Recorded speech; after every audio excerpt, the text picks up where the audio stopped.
It's election time here in the US, and we at SO-DO Pop want you to go to the polls. Do your due diligence and research who's right for you in this coming election. In the spirit of candidates, I guess, this video is about the most likely candidates for SO-DO Chronicle. SO-DO is an ever-expanding line thanks to the existence of Chronicle. You got Double, Den-O, O's, Kuga, and now Gaim, with a little bit of Decade thanks to Ride Plus. And it doesn't take much to understand why these particular series were chosen, but Bandai's Candy Toy Staff blog does provide a simple bit of insight each time a new series is added, and that's popularity. But that's not the only reason, at least in my mind. It doesn't really come up at all, but when SO-DO Kamen Rider Geo revealed one of the many Decade Armor subforms, there was an exchange between Geo and Ryuki, whose figure was from the Shodo line. Shodo is nice and all, but I also wanted to be part of SO-DO. Well, about SO-DO, I feel like you're not qualified to be a part of it, but I feel like you could become a Decade Armor soon enough. And that they did with Decade Armor Ryuki form. Now, you can take that as a joke, but it does make a lot of sense for qualification to be a factor here. Looking at the entries so far, I can recall when they announced new Chronicle series and mentioned specifically that the form change gimmick fit into SO-DO. I can't speak for most of the Heisei era since my candy toy knowledge doesn't go that far back, but most of the series in Chronicle did have their own candy toy figure lines with the form change gimmick, and those got carried over into SO-DO pretty well. With that in mind, let's take a look at the candidates and see what they have to offer. The Shodo line is an important thing to keep in mind because it complements SO-DO nicely. What doesn't make sense in SO-DO can still be made into Shodo. Both lines are also fully capable of producing the same characters as seen with earlier releases of Kuga and Double, as well as the recent reveal of X-Aid. However, one factor to consider at the moment is what's being released right now under shodo-x and shodo-o, and we'll get to them when it's important to do so. Right away, I can tell you which ones obviously fit in more with Shodo than they do with SO-DO. Agito has only one form change gimmick, which is his main three forms, Ground, Flame, and Storm, and Shodo already handled that pretty well. Shodo is also technically still doing Agito content, at least in the sense that they haven't made every single form or rider just yet. They recently did G4. The fact that it's that recent means that it's probably not that likely. Ryuki's already been semi-officially treated as unqualified as previously stated, but I will explain a bit of why that probably is. It's probably because there isn't really much of an armor gimmick to be had there. Every character just kind of had their one form. Ryuki and Knight had their survive forms, which also involved an entirely new body, so there's really not much reason to have SO-DO figures. And I don't know, I think Shodo has done Ryuki recently enough that they might still be on the table for Shodo, and not on the table for SO-DO. Faiz, Blade, and Hibiki are all series that don't really have form change gimmicks either, so they don't really serve much purpose in SO-DO as a gimmick. Besides, yet again, Faiz and Blade have recent entries in Shodo, so it's currently on the market. Side note, Hibiki is long overdue for shodo-x. I need him in a better shade of purple, and I need his friends. Kabuto is a series where we finally see some SO-DO potential. The main gimmick of this series is that most of the riders have a masked form and a rider form. Cute names. They cast off their heavily armored body to reveal their main form. This is something that's pretty doable in SO-DO because they dealt with it in X-Aid with Hunter Gamer. The bulky armor attached to the shoulder hinge as well as pegging in under the fist, so you could have decent arm movement. It's just a matter of having two sets of armor and one body. Even though Shodo is currently doing Kabuto content, I don't expect them to care about the masked form, so it'd be nice to see. For that reason, I'm going to say Kabuto could make it in on the basis that it has more of a playstyle than Shodo. Kiva is almost in a similar boat as Agito, because Kiva has his four main forms, Kiva, Garulu, Basha, and Doga, which all share the same body with an alternate chest, alternate head, and alternate arms. Ixa, not accounting for the fact that his power-up is an entirely new suit, also had 2 different helmet designs, which are just a swappable head. I feel like these fit better in Shodo than they do in SO-DO, but if you were to argue against that, then I wouldn't disagree. I think that SO-DO might actually be a decent fit. Either way, I just want to see them do more characters besides Kiva in Ixa.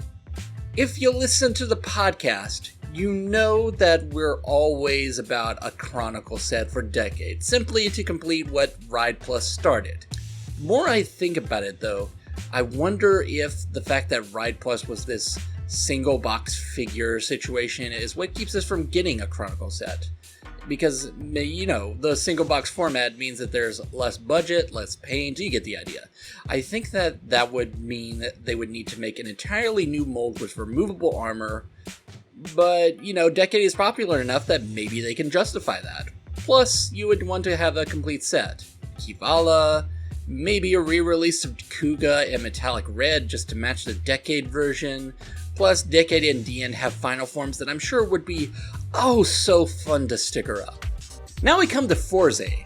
This series has several forms that are all unique designs, however, I think that they have a place in SO-DO on the basis that Forze has gimmicks that are more doable here than they are in Shodo. The modules can be attached to Forze by removing the forearm using the forearm system from Kuga, and maybe applying that to the lower legs as well. Either that or removing the front of the shin. SO-DO has many ways to come apart.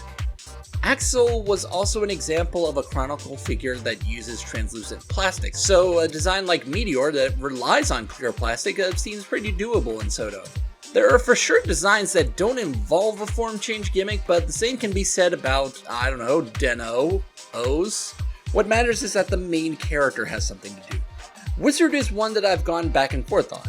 Like, I originally thought it would be good for SO-DO, but on an older episode, we discussed how Wizard might work better in Shodo.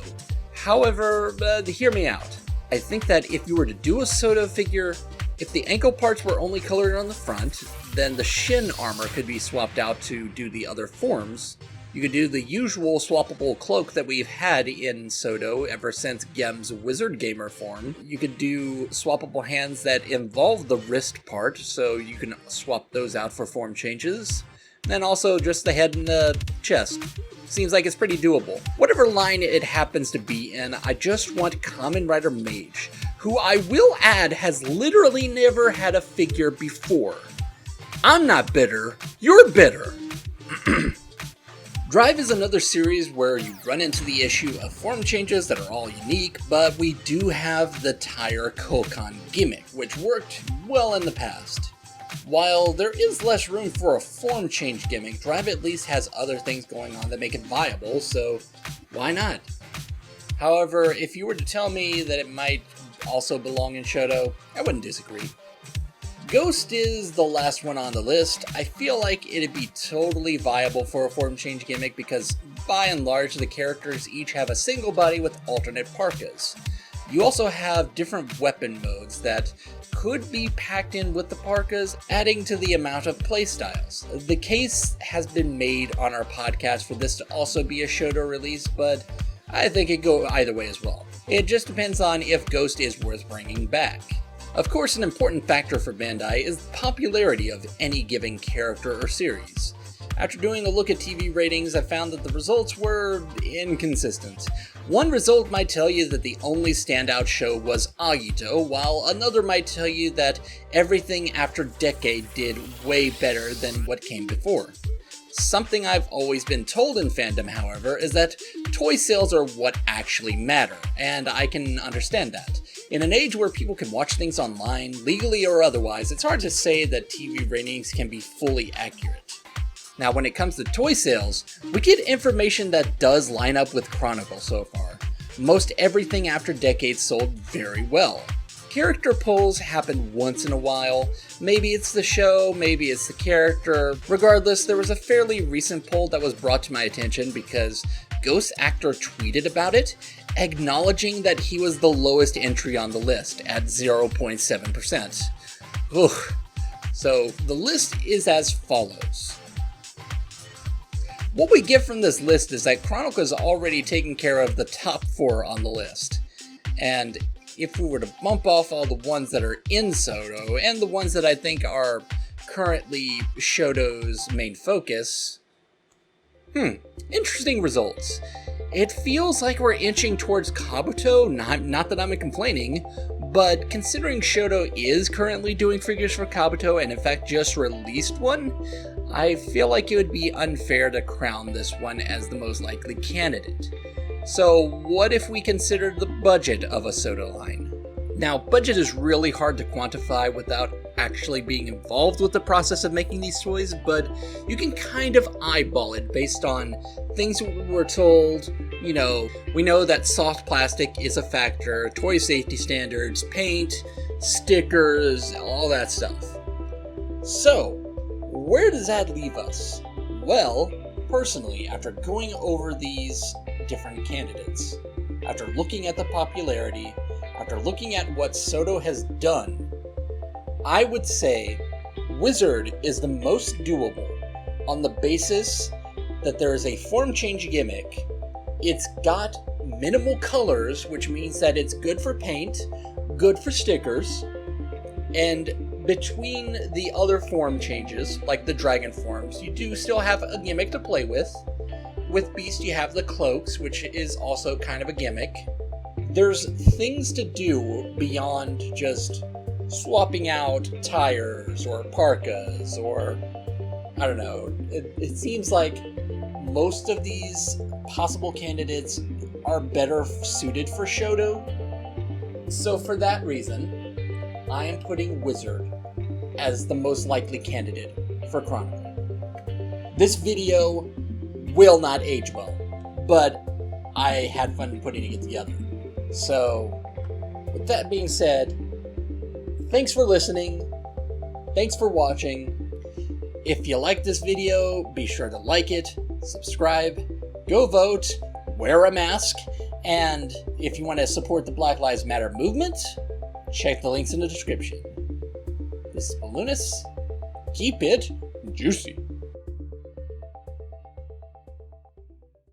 You also have things like Hibiki Kurenai, which is certainly a form change, but it's one that involves every part of the body changing, so it's not really something you can pull a gimmick out of. Unless you did, like, color changing plastic, which I imagine that that's probably not happening. After all, Saga is a character who never got a figure outside of the old Candy Toy figure line, which is criminal. They made figures in the Socha Kenshin line for the movie characters, but they didn't make Saga. It's absurd. Anyway, moving on. In particular, somewhere between O's and Forze was their best year, so that should tell you something. Collectible gimmicks changed everything for this series.